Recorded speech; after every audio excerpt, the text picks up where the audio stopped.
This week we conclude our look at the book of James. To do that, we'll look in particular at James 3:13 to 18, and then jump over to 5:7 to 12.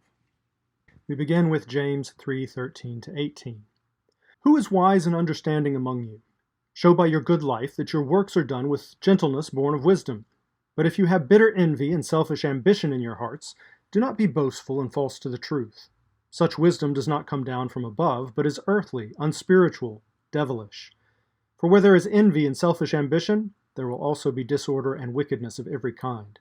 But the wisdom from above is first pure, then peaceable, gentle, willing to yield, full of mercy and good fruits, without a trace of partiality or hypocrisy.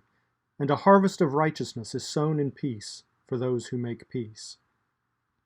So in these verses, we see James contrasting two different types of wisdom. A wisdom that comes from above, and a wisdom that comes from below, or on earth at any rate. He says that those who are wise and understanding exhibit that by having good conduct that is done with, it says here in the NRSV, gentleness. Humility is probably a better translation there, and contrasts well with the selfish ambition that characterizes the wisdom from below. So here, humility is the supreme characteristic of wisdom. Okay? He then goes on in 14 through 16 to contrast the other kind of wisdom, the bad kind of wisdom. So if you have bitter envy and selfish ambition in your hearts, do not be boastful and false to the truth. Now, as some have pointed out, this do not be boastful and false to the truth is true regardless of whether or not you have envy and selfish ambition in your hearts. And so why does James phrase it in this conditional kind of way? Well, probably because he's demonstrating the kind of wisdom that he's calling on them to demonstrate. Instead of accusing people of being envious and pursuing things in selfish ambition, he phrases it as a conditional, which makes it a little softer and allows them to own it without necessarily being accused. And then he goes on to say, such wisdom does not come down from above, but is earthly. It is unspiritual or soulish, and devilish or demonic. This is not the good kind of wisdom. And the result of this is, he says, wherever there is envy and selfish ambition, picking up on the same attributes he identified in verse 14, there will also be discord, disorder, and wickedness of every kind. Okay, so the wisdom from below leads to discord, to chaos, to wickedness. Then in the last two verses here, 17 and 18, he goes on to describe the wisdom from above. It's pure, it's peaceable, gentle, willing to yield, full of mercy and good fruits, without trace of partiality or hypocrisy. And a harvest of righteousness is sown in peace for those who make peace.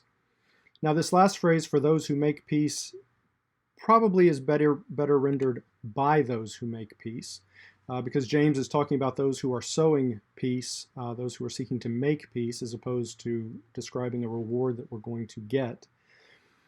And in fact, peace seems to be the overriding characteristic here. He mentions peaceable in verse 17, verse 18 being sown in peace, those who are making peace. And so the emphasis on wisdom is actually a way to get them to pursue peace. Okay? He's basically calling for them to be peacemakers, humble peacemakers. That is the sign of true godly wisdom that comes from above. So again, here he's describing two kinds of wisdom, one that comes from heaven, one that comes from the earth, one that produces, the heavenly one that produces peace, that is exhibited in humility and good conduct. And he says, if that's what you're sowing, if you are sowing in peace and seeking to be a peacemaker, you're going to reap a harvest of righteousness. On the other hand, if you are walking in worldly wisdom, you're going to end up sowing disorder and chaos, and you're going to end up with wickedness. Now, in truth, Matthew also makes a similar type of comparison in Matthew 6, 19 to 24, where it says, do not store up for yourselves treasures on earth, where moth and rust consume and where thieves break in and steal, but store up for yourselves treasures in heaven, where neither moth nor rust consumes and where thieves do not break in and steal. For where your treasure is, there your heart will be also. The eye is the lamp of the body. So if your eye is healthy, your whole body will be full of light. But if your eye is unhealthy, your whole body will be full of darkness. If then the light in you is darkness, how great is the darkness? No one can serve two masters, for a slave will either hate the one and love the other, or be devoted to the one and despise the other. You cannot serve God and wealth.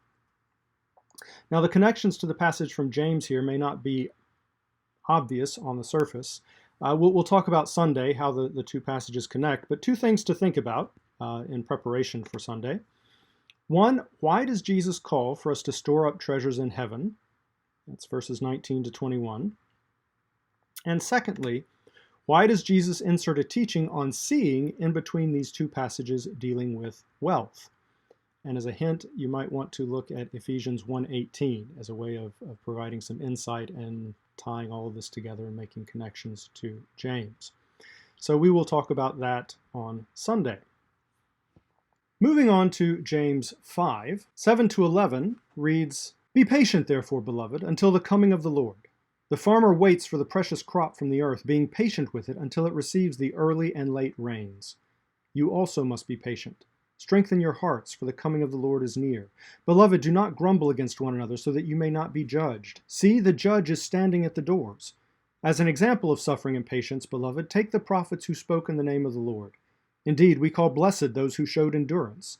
You have heard of the endurance of Job, and you have seen the purpose of the Lord, how the Lord is compassionate and merciful. So this passage comes immediately after he has rebuked the wealthy and accused the wealthy of kind of treating their workers poorly and not caring for others. Here he kind of shifts and addresses those who are currently suffering. And he tells them basically, hang on. Be patient until the Lord comes. And he compares this to the way a farmer waits for the precious crop to come up from the earth. And for the crop to do that in the Middle East, they have what are known as the early and the late rains. Okay, they get a lot of rain at the beginning and then a lot of rain at the end. Now, as some commentators have pointed out, this gives an interesting picture of what it means to be patient, because a farmer in between those two rains is not just kind of sitting back saying, okay, God, I hope the latter rains are going to come someday. No, the farmer is out with the crop, caring for it, weeding it, trying to make sure that it is continuing to grow well until the late rains come. So being patient doesn't mean doing nothing. Okay? Now this idea of the early and late rains is one, Pentecostals in particular have picked up on this imagery. It's mentioned in Joel. And they see this as a reference to the outpouring of the Spirit. So you had the outpouring of the Spirit on Pentecost at the beginning of the church age, and you had the latter rains. The Pentecostal movement is often called the latter rain movement, being poured out again, beginning usually with Azusa Street. I do think that there is a general paradigm here, that as we go through our Christian walk, often when we first come to the faith, it's a time of great blessing and intimacy with God and with Jesus. It's like the early rains. You feel the Spirit, you're connected with Him. Then we all often go through a dry period. Just like Israel has to pass through the wilderness in between Egypt and their promised land. We all go through our own wilderness, and you have to persevere. Even though it's often very dry and sometimes Jesus seems very distant, because the late rains are going to come. They will come. And so James is telling them here, you also must be patient. Strengthen your hearts. Now he's just accused the rich in 5:5 of fattening their hearts and taking all their good stuff now. So he tells those who are suffering to strengthen your hearts, for the coming of the Lord is near. Now there are a couple issues with coming of the Lord. The first of which is, who does he mean by Lord? Does he mean God or does he mean Jesus? Usually when New Testament writers talk about the coming of the Lord, the parousia of the Lord, they're talking about Jesus. Some have suggested that here he might be speaking of God, because elsewhere when he refers to the Lord in the book of James, he seems to be talking about God, as for example in verse 10, 2 verses later, where it says the prophets who spoke in the name of the Lord. These are probably talking about Old Testament prophets who were speaking in God's name.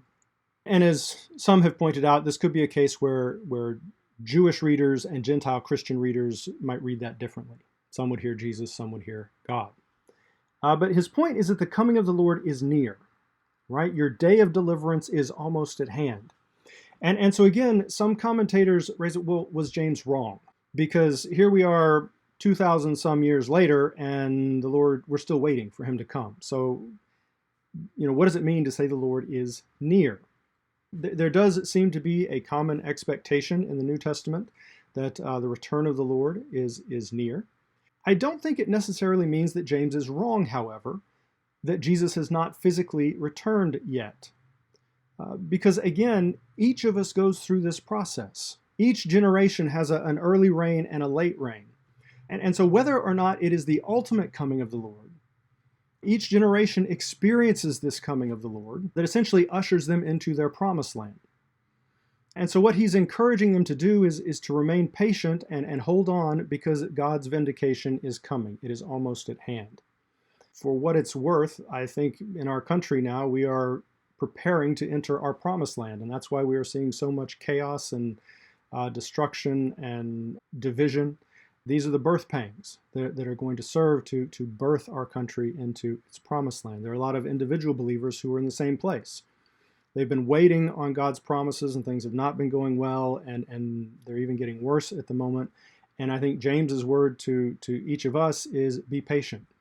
Keep strengthening your hearts. Don't give up hope, because the coming of the Lord is near. Now, again, it may not be the ultimate return where Jesus physically comes back to earth, but God is about to move in a way that's going to set things right. In preparation for this, he tells them, do not grumble against one another, so that you may not be judged. Right? And again, there's a sense of don't create division. Don't complain against one another. We've seen a lot over the past couple of weeks about what you say and the implications of that. Same thing here. He's returning to that theme again. And he says, see, the judge is standing at the doors. 1 Peter, who echoes a lot of the things that are going on here, talks about, Jesus, when he was reviled, didn't revile in return, but kept entrusting himself to the one who judges righteously. If we do complain and want to accuse others, remember that God is a righteous judge. And if we're doing the same things that we accuse others of doing, we're going to fall under the same judgment. We don't get a free pass simply because we recognize him as our God or Jesus as our Lord. If we're doing the same thing as the people we want to see judged, God will come and judge them, but then we will fall under the same judgment. He then goes on to provide an example. How do we know that this suffering and need to endure that we're experiencing is going to work out? Well, he says, as an example of suffering and patience, beloved, take the prophets who spoke in the name of the Lord. Indeed, we call blessed those who showed endurance. Okay. Now, again, 1 Peter talks about these prophets in 1:10-12. It says, concerning this salvation, this emergence into one's promised land that he's just been talking about, prophets searched and inquired. They're just going through. They had to know the answer. This isn't a calm academic search. This is intense. Which prophets? The prophets who prophesied concerning the grace coming to you, seeking as to whom or what season the Spirit of Christ in them was pointing as he bore witness beforehand of the sufferings into Christ and the glories after these sufferings. It was revealed to them that it was not themselves but you they were serving with these sufferings into Christ, sufferings which now have been proclaimed to you through those who preach the good news to you by the Holy Spirit sent from heaven, into which sufferings angels lust to peer. Now these three verses actually form a chiasm. A chiasm is from the Greek letter chi, which is like our X, and it kind of works its way in and then works its way back out with parallels.